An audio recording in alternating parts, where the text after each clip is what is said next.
Assalamualaikum warahmatullahi wabarakatuh.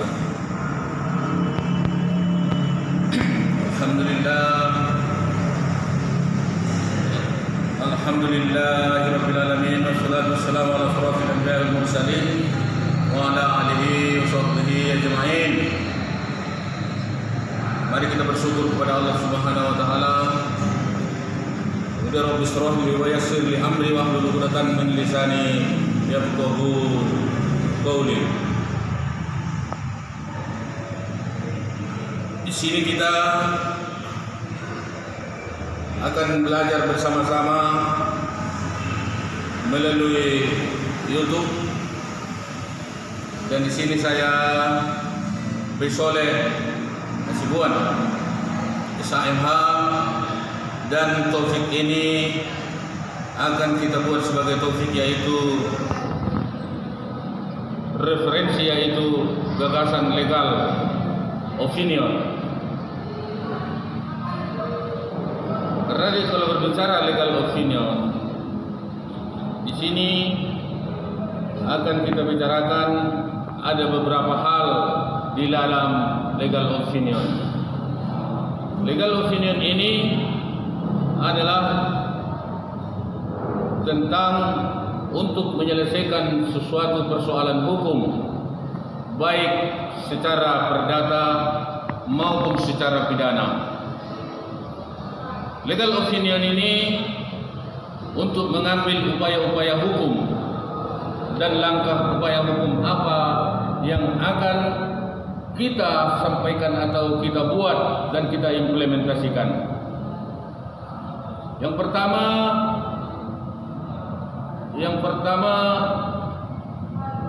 tentang kronologisnya. Kalau bicara kronologis, yaitu menceritakan atau mengenai al-ihwal suatu peristiwa hukum dari awal kualifikasi tentang pekerjaan internal ataupun dari pihak mana, hal mana baik langsung atau tidak langsung mempunyai akibat hukum dari dalamnya terhadap para pihak yang bersangkutan. Itulah yang pertama.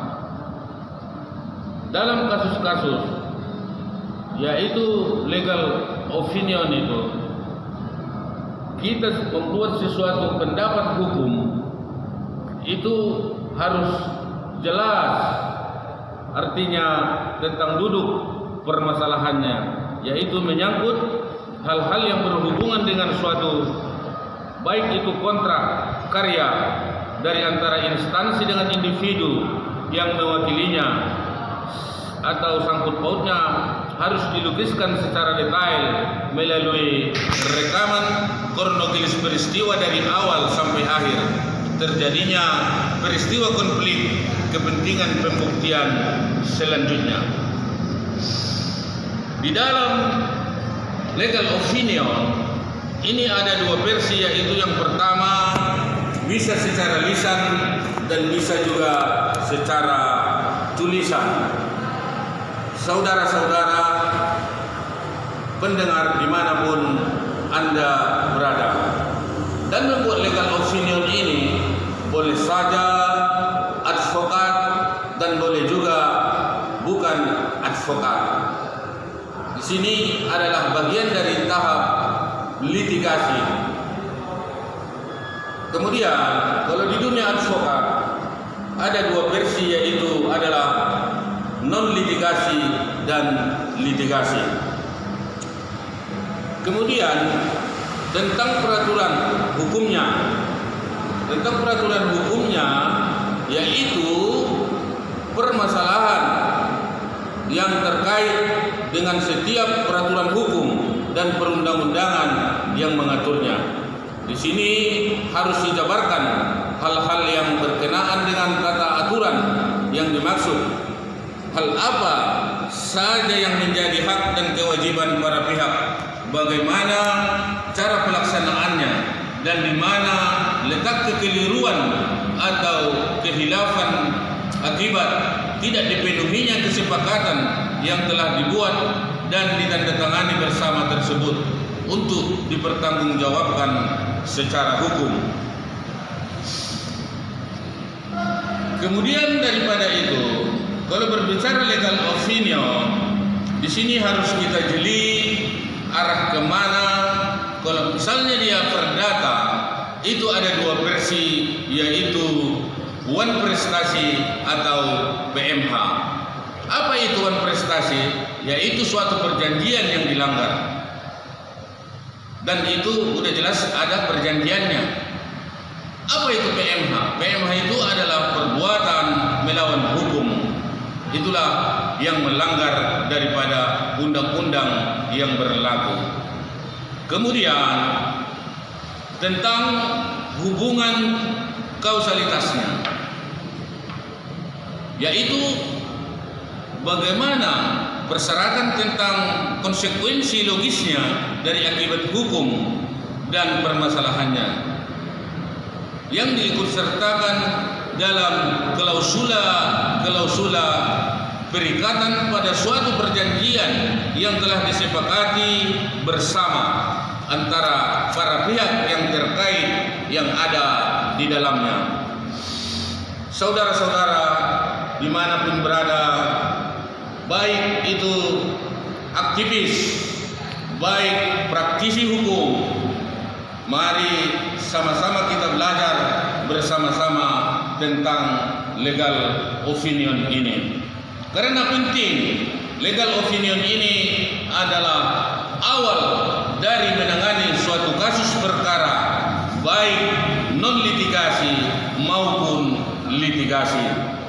Kemudian tentang klaim hukumnya, yaitu segala sesuatu yang diperjanjikan dalam perikatan perjanjian kontrak ataupun yang dimaksud dengan hal apa saja yang menjadi alasan sebagai relevansi logisnya, khususnya mengenal pelanggaran hukum yang tidak memenuhi unsur atau prestasi disebut dengan non prestasi tadi, atau perbuatan pidana telah dilakukan oleh salah satu pihak sehingga secara pasti telah terpenuhi muatan aturan hukum dan undang-undang, diajukan kasus hukum tersebut ke hadapan aparatur hukum atau dengan ke pengadilan. Jadi saudara-saudara, legal opinion ini sangat penting bagi untuk mencari keadilan, khususnya di Indonesia.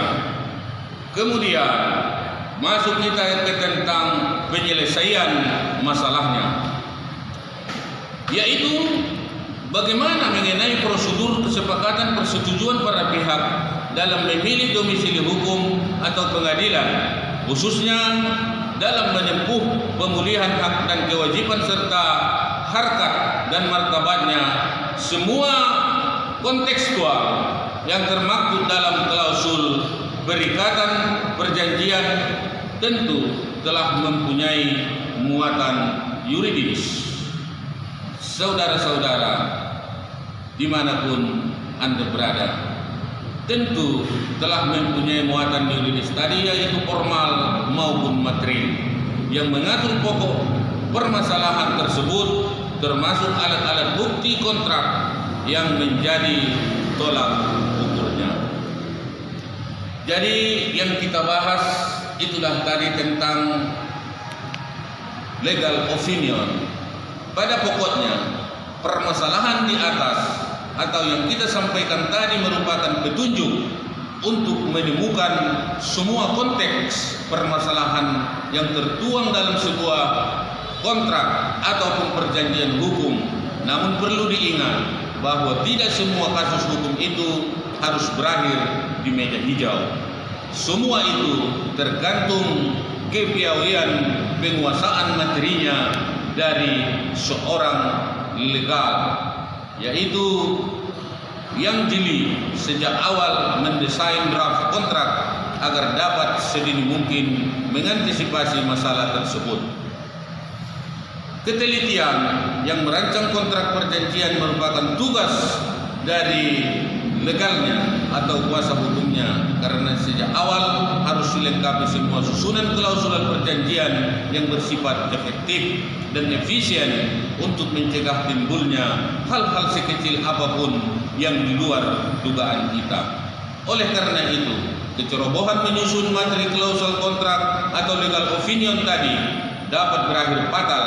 Batalnya sesuatu perjanjian, suguhan pendapat hukum memiliki spesifikasi tersendiri yang terdiri dari kemudian yaitu hal-hal sebagai berikut.